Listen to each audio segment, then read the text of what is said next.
बिस्मिल्लाहिर्रहमानिर्रहीम अस्सलाम वालेकुम दोस्तों। आज 12 अक्टूबर 2023 थर्सडे है और इस वीडियो में हम एनालिसिस करेंगे गोल्ड, सिल्वर और क्रूड ऑयल फॉरेक्स मार्केट्स का मार्केट ट्रेंड जानने की कोशिश करेंगे। इसके अलावा बेस्ट एंट्री और एग्जिट प्राइस लेवल्स कौन से हो सकते हैं वो भी हम डिस्कस करेंगे। और ये हमारी फोरकास्ट एजुकेशनल पर्पस के लिए हमारा व्हाट्सएप ग्रुप भी है जिसका लिंक डिस्क्रिप्शन में मौजूद है। आप हमारा व्हाट्सएप ग्रुप ज्वाइन कर सकते हैं। गोल्ड की अगर हम दोस्तों कल की सूरत हाल डिस्कस करें तो गोल्ड मार्केट 1810 लगाने के बाद गैप अप से ओपन हुई थी मंडे को और अप ही जा रही है। इसने 1878 को टच किया है। टच करने के बाद थोड़ी बहुत डाउन आई, लेकिन उसके बाद ये देखें फिर ग्रीन कैंडल्स बन रही हैं। एफएमसी का डाटा भी आ चुका है, वो भी तफसील से डिस्कस करते हैं कि उसका क्या इम्पैक्ट हो सकता है। पहले हम फंडामेंटल न्यूज़ देखेंगे। दोस्तों आज 12 अक्टूबर थर्सडे को पाकिस्तानी वक्त के मुताबिक दिन 11 बजे जीबीपी का हाई इम्पैक्ट डाटा आएगा।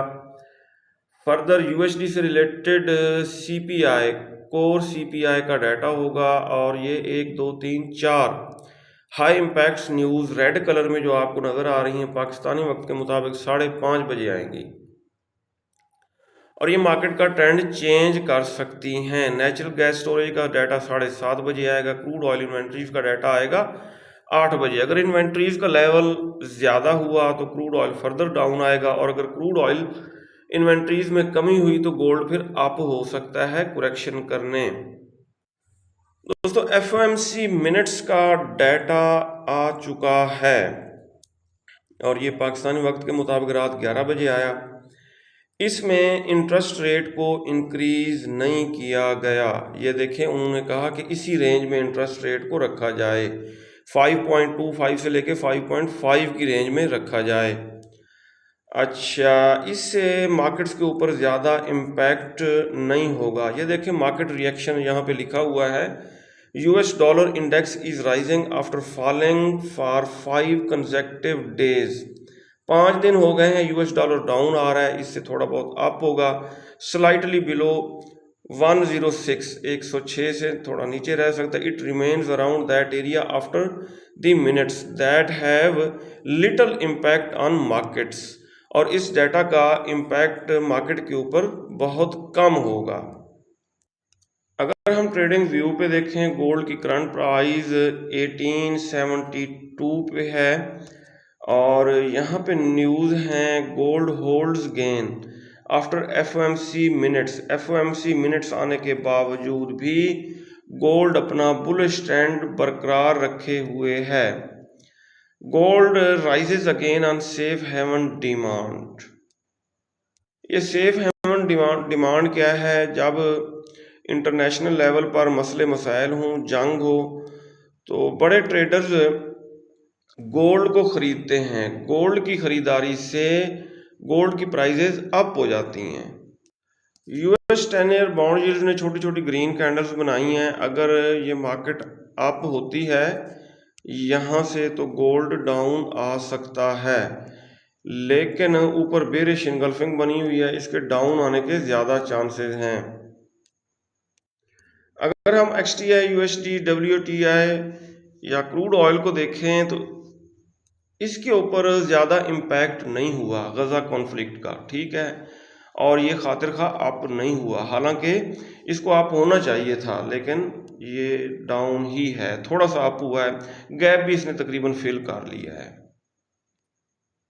DXY को देखें, ये डाउन आ रहा है, डाउन आने से गोल्ड अप होगा। और H4 के टाइम फ्रेम में देखें तो इसको इस जोन से अप होना चाहिए काफ़ी दिनों से, ठीक है। ये डाउन आता रहा और अब इस जोन में कंसोलिडेशन कर रहा है, ठीक है। अगर इस जोन की रेस्पेक्ट करता है, यहाँ से अप होता है, तो गोल्ड डाउन आ सकता है।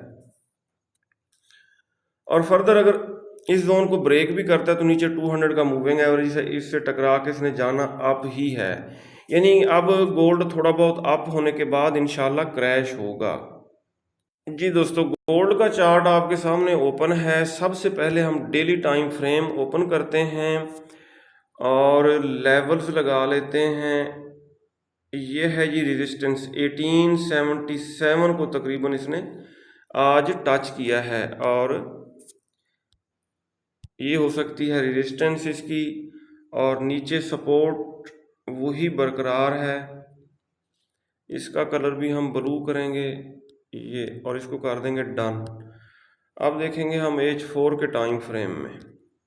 जी दोस्तों, गोल्ड मार्केट की रेजिस्टेंस आज के लिए होगी 1877, सपोर्ट होगी 1858, और आप ऑब्जर्व कर रहे हैं कि डेली ये प्रीवियस डे के हाई को ब्रेक कर जाता है, प्रीवियस डे के हाई को ब्रेक कर रहा है। अब पहले नंबर पे ये है कि अगर ये आता है डाउन FOMC मीटिंग मिनट्स में, कोई हाई इम्पैक्ट डाटा नहीं आया, ठीक है, इंटरेस्ट रेट को ना बढ़ाया है ना कम किया है। अगर इंटरेस्ट रेट बढ़ाते तो ये तेज़ी से डाउन आता, ये यहाँ से क्रैश होता, लेकिन अब आएगा सही डाउन ऊपर। ये जो ना अप ट्रेंड में डॉजी कैंडल बनी है, इट मीन अप ट्रेंड अगर ख़त्म होता है तो ये डाउन आता है नीचे, ये बाय का जोन है, ये बुलिश इनगल्फिंग बनी है, मैंने अपनी तरफ से नहीं बनाया। और ये 1862 से 1858 ये बाय का जोन है, इस जोन से बाइंग की जा सकती है 1856 के SL के साथ, और मार्केट इसको एक दो दफ़ा ज़रूर रेस्पेक्ट देगी, यहाँ से अप होगी। और अगर आप सेलिंग करना चाहें तो हम फिबोनाची ड्रा करेंगे। यहाँ पे हम आए, अब देखना ये है कि सेलिंग कहाँ से बन सकती है। इसने 1810 पे ये ट्रिपल बॉटम लगाया था H4 के टाइम फ्रेम में। अच्छा, और हमें धोखा दोस्तों इस गैप ने दिया है। हमने ये समझा कि ये गैप फिल करने मार्केट आएगी डाउन, लेकिन गैप शैप ये फिल करने डाउन नहीं आई, इसकी पेंडिंग थी कुरेक्शन, ठीक है, इसने तकरीबन कर लिया है। देखें, तकरीबन 50 के लेवल को टच कर लिया है। फिबोनाची के अब दो लेवल बन रहे हैं जहाँ से मार्केट डाउन आ सकती है। एक तो 50 का लेवल जिसको इसने तकरीबन ऑलमोस्ट टच कर लिया है, दूसरा है 61.8 का level, golden level for correction, वो बन रहा है 1895, ठीक है, 1877, 78, 79, ठीक है, यहाँ से 1877, 1878, 1879, ठीक है, इस एरिया से ये 50 का जो लेवल बन रहा है यहाँ से सेलिंग की जा सकती है, सही। और अगर यहाँ से ऊपर गया, ठीक है, 1881 तक अप गया तो 1881 पे एसएल भी रखा जा सकता है। अगर एसएल हिट कर रहा है तो फिर 1895 से डाउन आएगा, और ऊपर ये देखें 200 का मूविंग एवरेज भी है। अब लॉन्ग टर्म के लिए हम सेलिंग कर सकते हैं, ये देखें 1877 या 1879 के आसपास यहाँ से एक सेल कर सकते हैं, और दूसरी सेल की ट्रेड हम 61.8 का level, golden level for correction है 1895, यहाँ से सेलिंग कर सकते हैं, और इन सेल की ट्रेड्स को हम लॉन्ग टर्म के लिए होल्ड कर सकते हैं। 50% तो करेक्शन कर ली है, अगर फर्दर थोड़ा अप होता है तो ज़्यादा से ज़्यादा 61.8 के लेवल तक चला जाएगा, ऊपर 200 का मूविंग एवरेज भी है, बिल आखिर इसने डाउन ही आना है। उम्मीद है मेरी बात आप समझ गए होंगे, सही। अब दोस्तों अगर हम देखें डेली टाइम फ्रेम में, हाँ जी, इसने गैप अभी तक फिल नहीं किया, फिल करना है। और अगर ये आने लगा ना डाउन, ठीक है, अगर ये 1877 यहाँ से डाउन आता है, ठीक है, ये बाय के जोन से एक दफ़ा थोड़ा बहुत ज़रूर अप होगा, फिर जब बाय का ये जोन जो है ना ब्रेक हो गया, फिर आंखें बंद करके हम यहाँ से सेलिंग कर सकते हैं। 1858 से 1862 ये सेल का जोन बन जाएगा, और हम यहाँ से दबा के सेलिंग कर सकते हैं। ये देखें जी, H1 के टाइम फ्रेम में अगर देखें तो मार्केट ने बिल्कुल टच किया है 1877 को, और टच करने के बाद थोड़ी डाउन आई, लेकिन डाटा इतना स्ट्रांग नहीं था, जिसकी वजह से दोबारा ग्रीन कैंडल बन रही है। और अगर ये प्रीवियस डे के हाई को करता है ब्रेक, तो फिर इसकी ब्रेक जाके मेरे ख्याल है लगनी है 1895 पे। 1895 से फिर हम सेल करेंगे, सेफ सेलिंग वहीं से ही बनेगी। हाँ जी, अगर H4 की कैंडल ये जो है ना 1877, 1877 इसके ऊपर विक निकाल के बॉडी इसके नीचे क्लोज कर देती है, फिर यहाँ से सेलिंग बन सकती है। ठीक हो गया। और H4 के टाइम फ्रेम में ये देखें इंडिकेटर भी यही बता रहे हैं कि मार्केट को अब डाउन आना चाहिए। और डेली टाइम फ्रेम में भी ये देखें ये तकरीबन पीक पे चला गया है स्टॉकिस्टिक, अब यहाँ से इसका रिवर्सल हो जाना चाहिए। ठीक है, 1877 से, या अगर फर्दर भी अप जाता है तो 1890 95 यहाँ से आप इसको डाउन आ जाना चाहिए। इसी तरह H1 के टाइम फ्रेम में देखें मार्केट ने 200 मूविंग एवरेज को क्रॉस किया, क्रॉस करने के बाद अब इसको ज़रूर टच करने आएगी, यहाँ तक ज़रूर आएगी। इसके अलावा अगर हम 30 मिनट में देखें जी, 30 मिनट टाइम फ्रेम भी हमें यही बता रहा है कि मार्केट को अब डाउन आना चाहिए।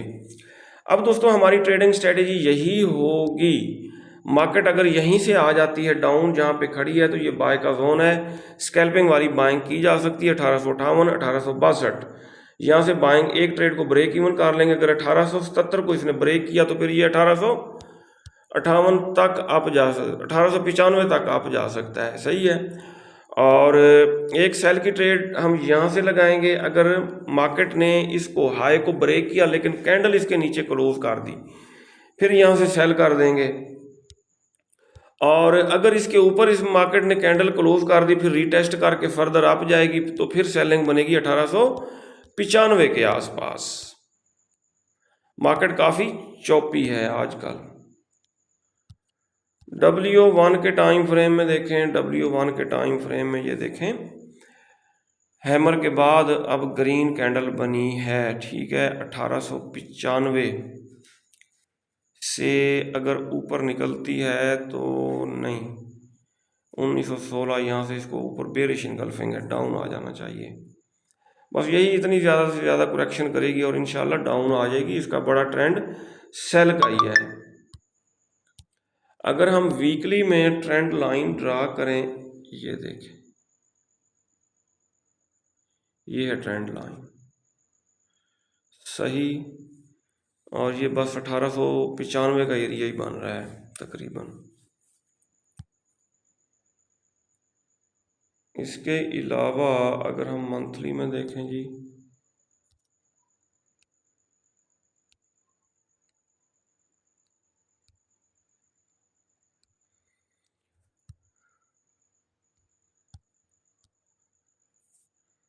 फिफ्टीन मिनट टाइम फ्रेम हमें बता रहा है, ये देखें मार्केट डाउन आई, थोड़ी सी डाउन आने के बाद फिर कंसेक्टिव ग्रीन कैंडल्स बन रही हैं। इट मीन बाइंग प्रेशर अभी मौजूद है। अब अगर 1877 से इसको मिल गई रिजेक्शन तो यहाँ से सेल बन सकती है। H4 के टाइम फ्रेम में अगर H4 कैंडल की बॉडी इसके नीचे क्लोज होगी और अगर इसको ब्रेक कर दिया तो फिर 1895 पे इसकी जाके ब्रेक लगेगी, फिर वहाँ से सेलिंग बनेगी। दोस्तों क्रूड ऑयल को देख लेते हैं। दोस्तों क्रूड ऑयल मार्केट ये देखें, ये खातिर खा अप नहीं हुई। ठीक है, गैप अप से ओपन हुई थी लेकिन तकरीबन गैप भी इसने अब अपना फिल कर लिया है। ये यहाँ तक डाउन आई है, तकरीबन गैप इसने फिल कर लिया है और ये डाउन ही आई, अप नहीं गई। और अगर अप जाती भी है तो 85 के आसपास, 86 के आसपास हम इसको सेल कर सकते हैं। ये देखें ऊपर सेल का जोन है और 200 का मूविंग एवरेज भी है, यहाँ से इसको सेल किया जा सकता है, लेकिन इतने ज़्यादा अप जाने के अब चांसेस नहीं रहे। इसी तरह डेली टाइम फ्रेम में आ जाएं। डेली टाइम फ्रेम में अगर कैंडल इसी तरह क्लोज करती है तो ऊपर फिर सेल का जोन बन रहा है। ये देखें, लेकिन अभी तक ये रेड कैंडल क्लोज नहीं हुई। रेड कैंडल अगर इसी तरह क्लोज हो जाती है ना इसकी बॉडी जोन से नीचे, तो फिर ये नया सेल का जोन होगा। और ये कहाँ से कहाँ तक होगा,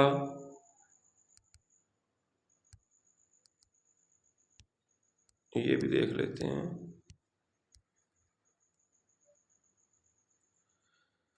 86 तक, और शुरू कहाँ से होगा, ये रहा 83.4 से 85.98 यानी 86 तक।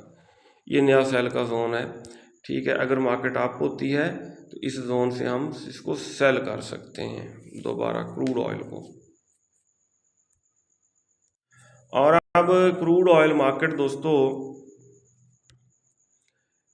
80.6 तो इसने लगाया था, जब इसने ये ब्रेक किया तो 77.5 ये स्ट्रांग सपोर्ट है। यहाँ से थोड़ा बहुत अप होगी, जब ये ब्रेक होगी तो फिर सीधे ये 64 की तरफ डाउन आएगी। अगर हम डेली टाइम फ्रेम में देखें तो इसके चांसेस यहीं से डाउन आने के हैं। अगर थोड़ी बहुत करेक्शन करती है तो ये ऊपर सेल का जोन है, जैसा कि मैंने पहले बताया, तो यहाँ से इसको डाउन आना चाहिए। अगर हम इंडिकेटर्स को देखें H4 के टाइम फ्रेम में देखते हैं, हाँ जी ये करेक्शन करने अप हो सकती है इंडिकेटर्स के मुताबिक। सही, ठीक। और इसी तरह H1 में देखा जाए तो ये फर्दर अप होना चाहिए इसे। और H1 के टाइम फ्रेम में 200 का मूविंग एवरेज इशारा करके बता रहा है कि यहाँ से इसको सेल किया जाए अगर अप होता है तो। अगर 30 मिनट में देखें, वेरी गुड जी, 30 मिनट के टाइम फ्रेम में ये 200 का मूविंग एवरेज बताइए, ज़्यादा से ज़्यादा यहाँ तक 83.4 तक आप यहाँ से सेल करें आप। बहरहाल ये सेल का जोन है, 83.4 से शुरू हो रहा है और 85.98। अगर आपका अकाउंट बड़ा है फिर भी आप माइक्रो लॉट साइज यूज़ करेंगे, एक यहाँ से सेल करेंगे, एक सेंटर से सेल करेंगे और एक टॉप से करेंगे इस जोन के। XAG USD 22.11 ये पहले सपोर्ट थी, अब बन चुकी है रेजिस्टेंस। सपोर्ट कब थी, रेजिस्टेंस ही थी पहले भी। अच्छा, सिल्वर को अगर हम H4 के टाइम फ्रेम में देखें तो ये 22.11 यहाँ से इसको डाउन आना चाहिए। एक सेल की ट्रेड अगर आपका अकाउंट बड़ा है माइक्रो लॉट के साथ यहाँ से सेल करें। फर्दर अगर ऊपर जाती है 22.78 यहाँ से सेल बनती है और फर्दर 23 यहाँ तक जाने के चांस नहीं है। लेकिन ये होना चाहिए कि वहाँ तक भी अगर चली जाए 23.77 तक तो टेंशन ना हो। और नीचे ये बाय का जोन बना हुआ है, कौन से टाइम फ्रेम में ये बना है, डेली टाइम फ्रेम में बुलिश इनगल्फिंग है। अगर मार्केट आती है डाउन, इस जोन से एक दफ़ा दोबारा अप होगी, फिर इसको ब्रेक करके नीचे जाएगी। जाना इसने डाउन ही है, लेकिन ये जो है ना गज़ा कॉन्फ्लिक्ट वगैरह ये ख़त्म होना चाहिए। जब तक ये इंटरनेशनल लेवल पर ये मसले मसाइल बरकरार रहेंगे तो सिल्वर और गोल्ड ये बुलिश ही रहेंगे। अगर हम ट्रेंड लाइन ड्रा करें, डेली टाइम फ्रेम में ट्रेंड लाइन ड्रा करेंगे, ये देखें जी,